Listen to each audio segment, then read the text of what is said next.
দিলাম বড়া আলুর ঝোল। লবণ জল দিয়ে বেসনটাকে ভালো করে, তারপর বেসনটাকে একটা প্লেটের মধ্যে ঢেলে রাখবো। এবার এটার উপরে ঠান্ডা জল দিয়ে দেবো, কারণ এটা জলটা ঠান্ডা জল দেবো, তখন এটা শক্ত হবে। এইভাবে জল দিয়ে আধ ঘন্টা রেখে দেবো।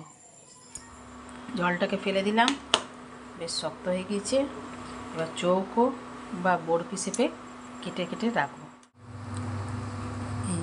পিস পিস করে কেটে রাখলাম।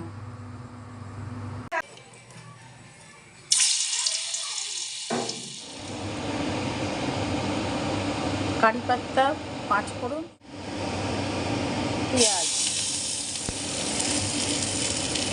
আলু, টমেটো, মশলা দেবো এবার আদা রসুন পেস্ট, ধনে জিরে গুঁড়ো, লবণ, হলুদ,